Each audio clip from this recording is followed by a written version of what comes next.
Hello, hello, is another day.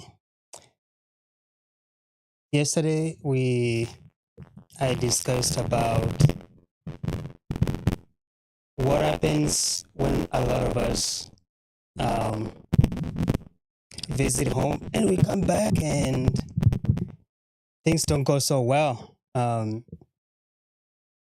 so I thought I'll offer some insights on how, if you're planning to travel back home, either you're from Kenya, you're from Tanzania, you're from Ivory Coast, South Africa, and you live outside the country and you're planning to go back for a visit. Just maybe I can offer some tips on how you can then be best to do that. But as I mentioned yesterday with my trip back in 2016, this is how I did. I would say that I was excited, very excited to go back home, to see everybody, to see my siblings. And I wanted this to be a monumental moment for me, not just for me, but for my family. I want to make sure everybody in my family, at least, they have visited the airport. They have received someone, Ametoka Majuu to the airport. So for me, it was a big deal. I got a lot of almost all my siblings and many more relatives to come and welcome me at the airport, which was nice. We got to rent an Airbnb in Nairobi somewhere. We spent, I believe, about like 2 days, or maybe 2 days or 1 day, something like that, before we headed back. Before we headed to the village. And so it was really big. It was a big crowd of relatives and family at the airport waiting for me. And it was an exciting moment. I want to also say that even prior to the trip, I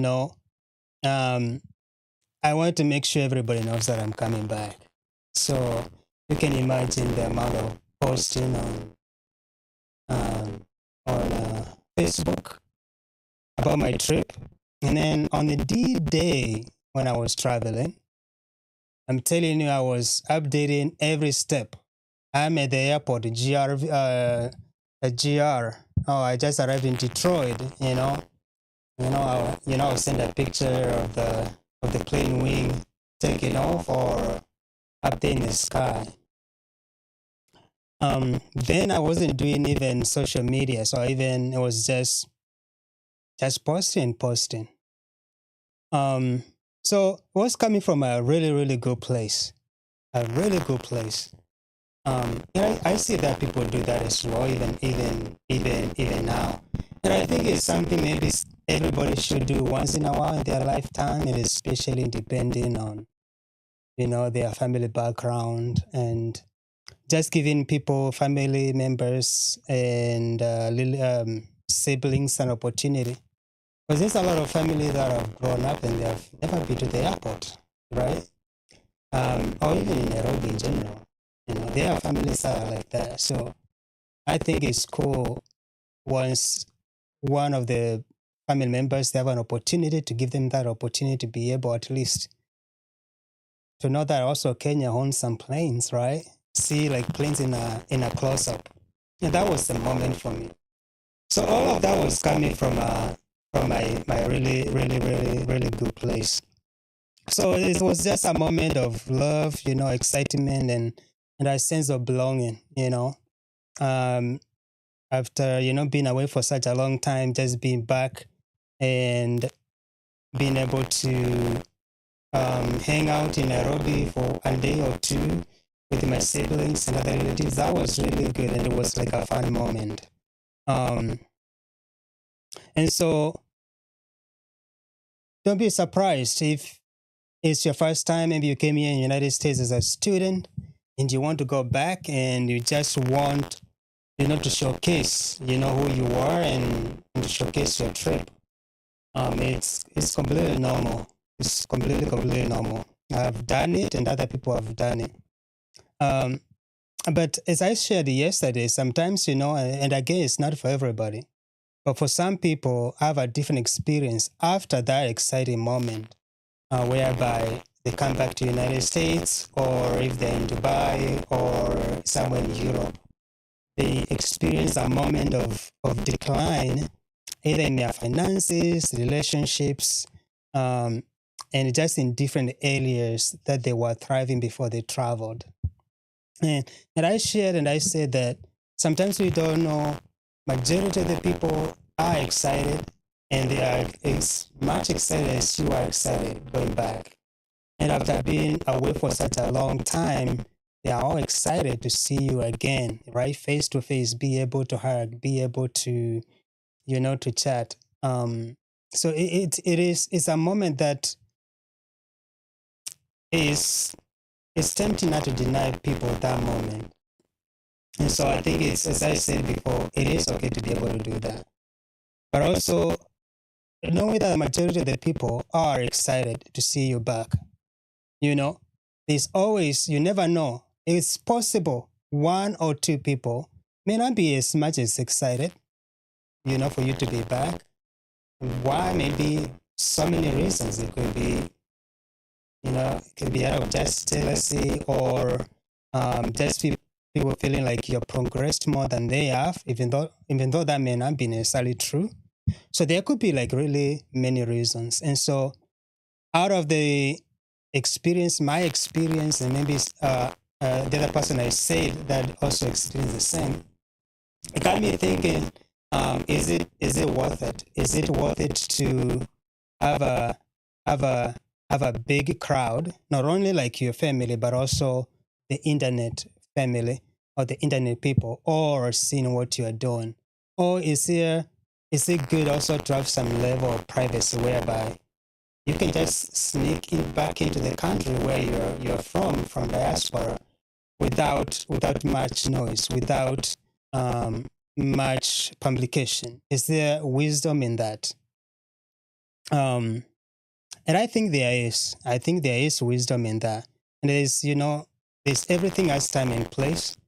And if one individual has experienced nothing negative, I think it's okay for them to continue, just doing things normal. But I think for somebody who has maybe had a different experience, it's also okay for them to take caution.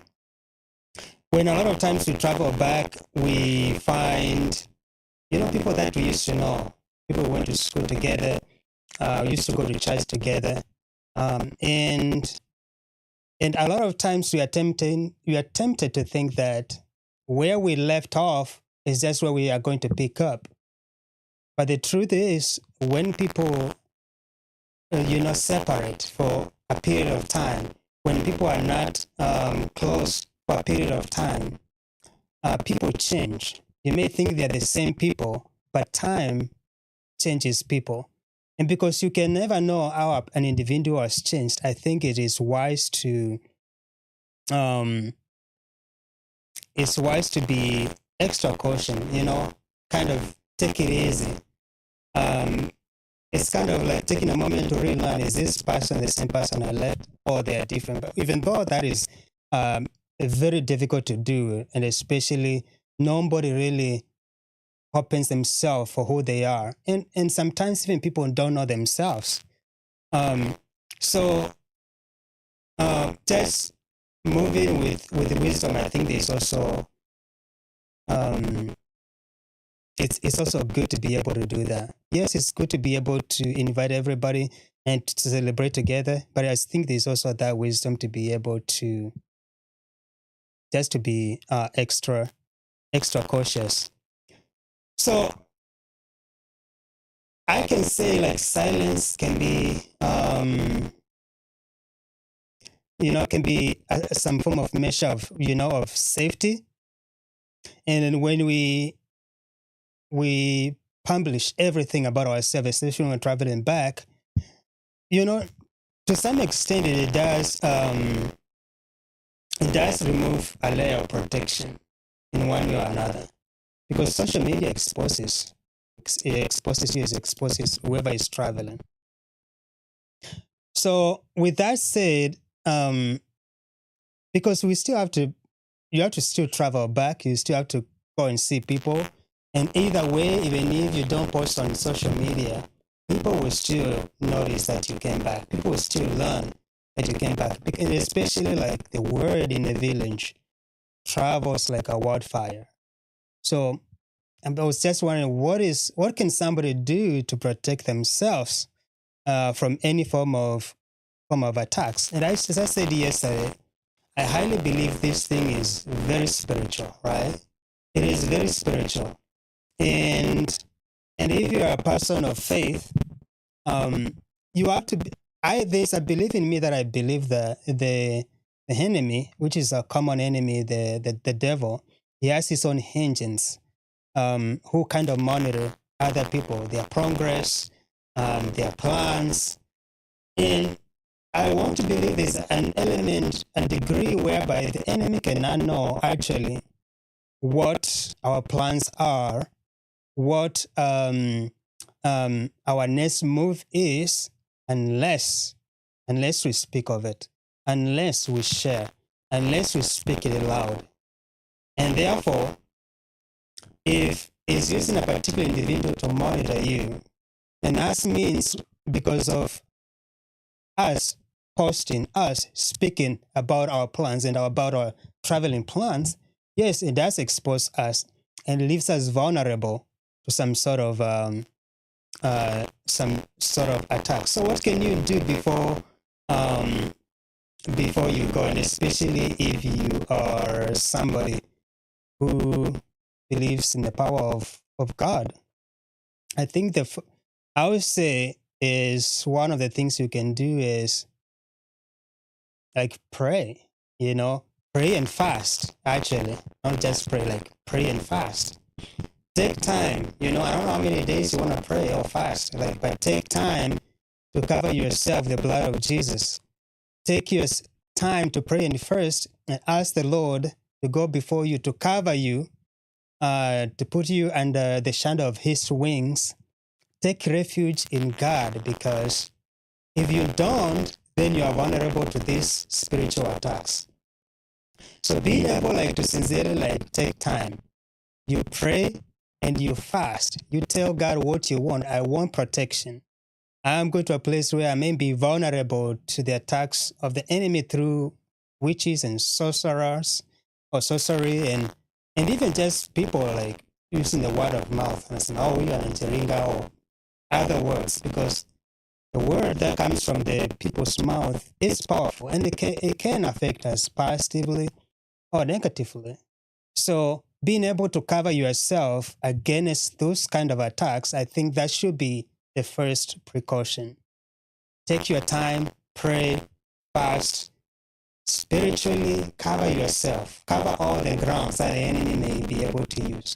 So even if you are there and these people try to attack you spiritually, then their arrows just bounce off because you are covered. And again, a lot of the things that happens, they first happen in the spirit realm, and then it manifests itself in the physical. So it's important to be able to pray as much as possible. The other thing is, I think you can also do is, it's good, to have people welcome you at the airport. And I think it eliminates a lot of stress. that you may have if you have to figure out everything once you arrive. So I think it's wise thing to do is identify maybe one or two family members, alert them that, hey, I am coming, I'm planning to come. Can you keep this between me and you? And if there are preparation that you need them to do for you, then those trusted individuals, just a few of them, can do that. It is, obviously to come to the airport and help you out, for them to be able to do that. Because also sometimes it's better to be with a family member than a complete stranger, like a Uber driver.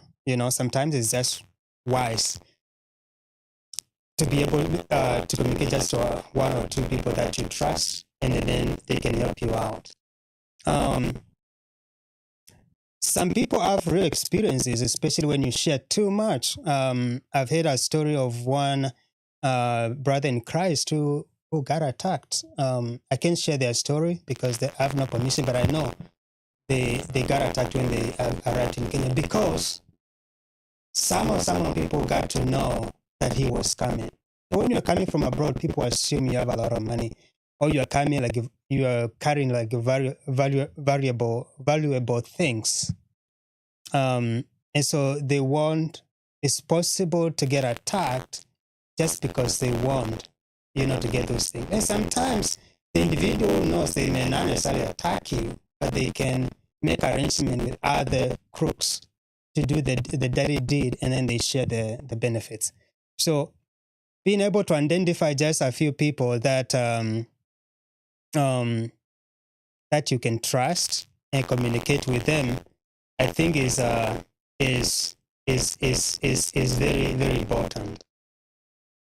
And then the other thing I can say is just know in your mind, as I said before, that the people that you used to know, they may not necessarily necessarily the same people that you used to know, because people with the time change. So even when you make that move, just be cautious. Even when you're dealing with your old friends, old classmates, and this is just not to make people look bad, but it's just the reality that those who live in diaspora face when they go back to Kenya. And so people are just have to have to use some wisdom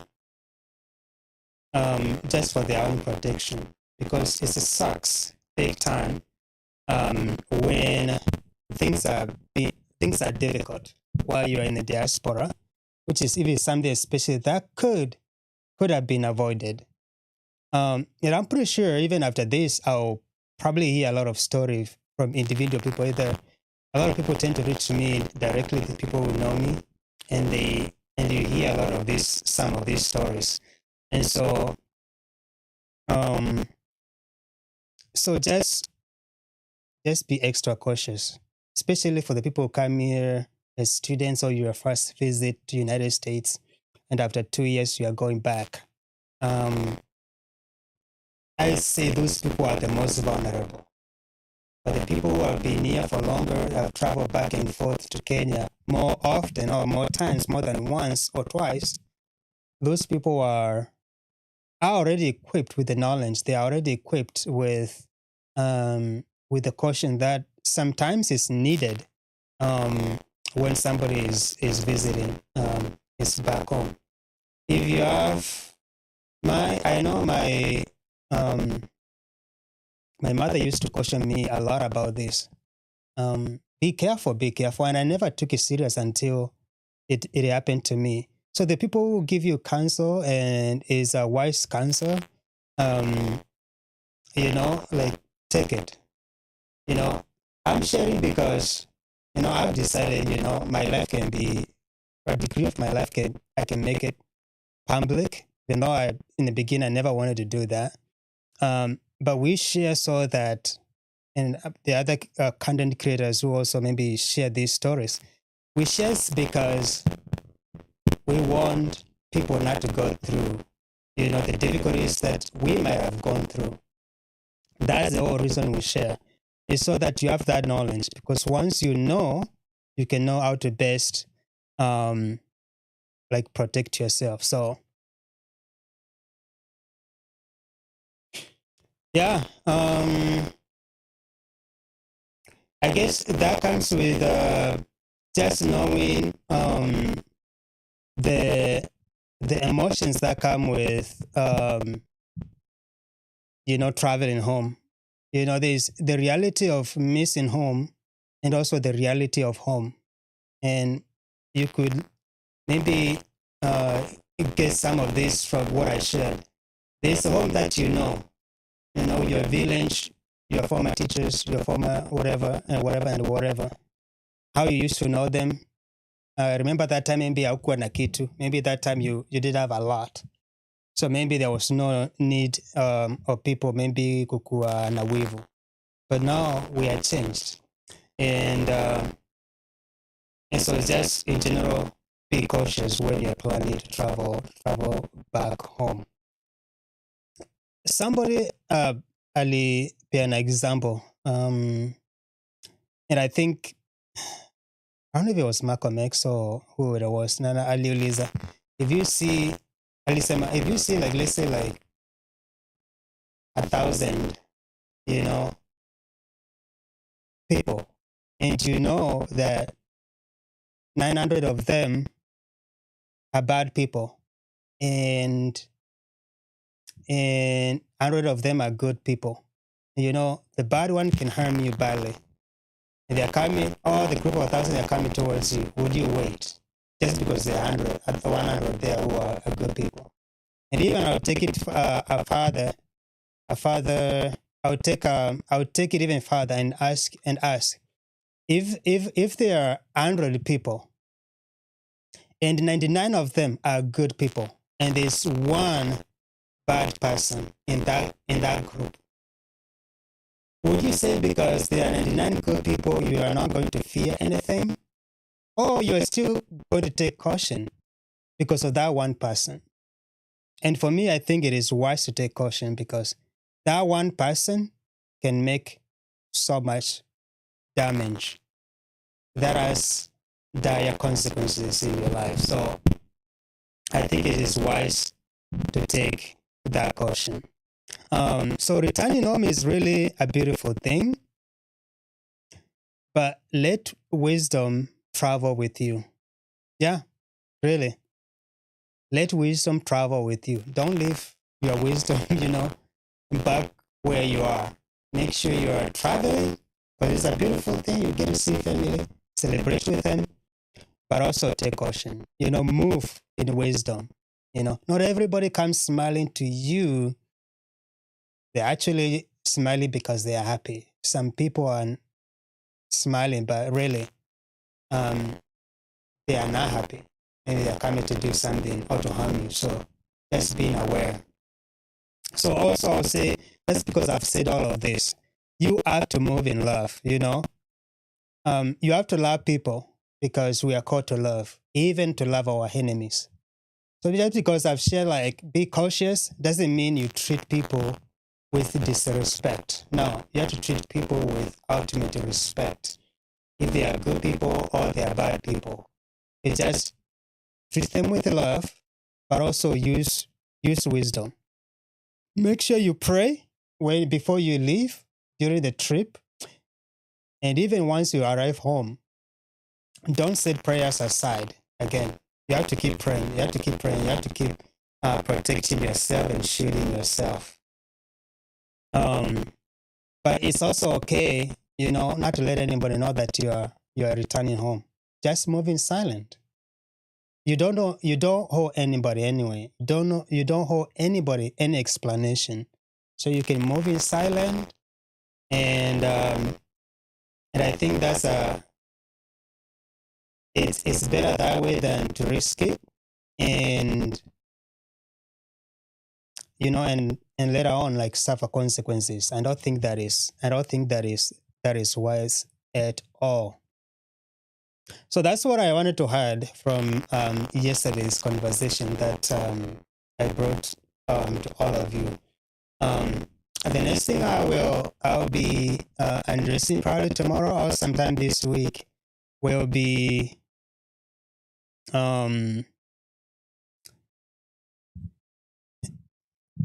I want to talk to students, people who are students. If you're a freshman in college, um, or you came here, with your masters, um, from my experience and the experience of other, people, I would like to share some tips on the things that they can also be aware of, so that when they get here, United States, as students, they can thrive.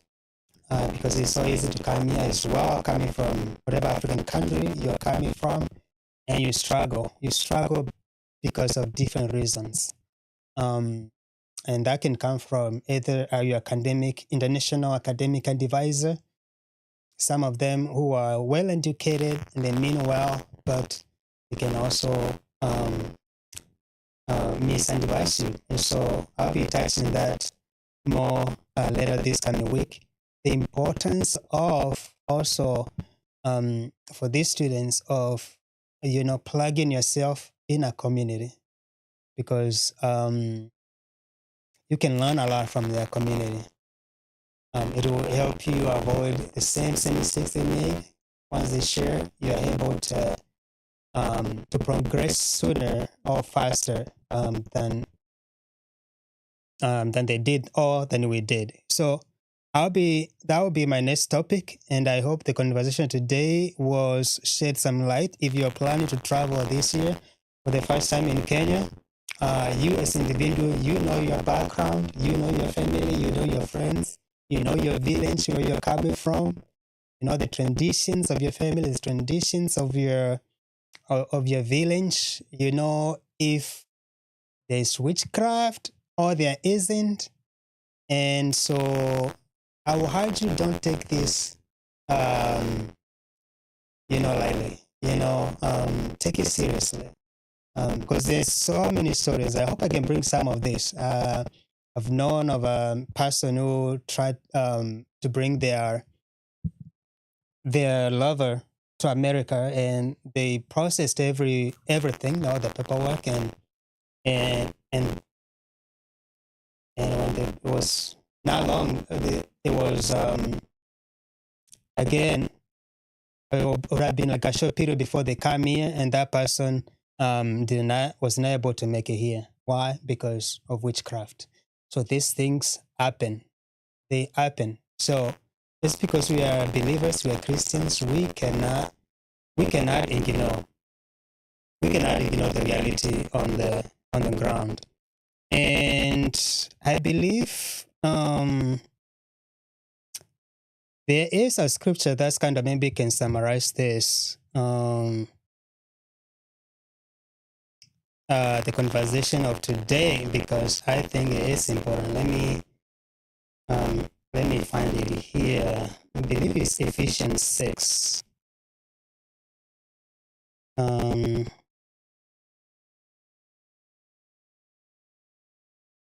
Let me find it. Bear with me here.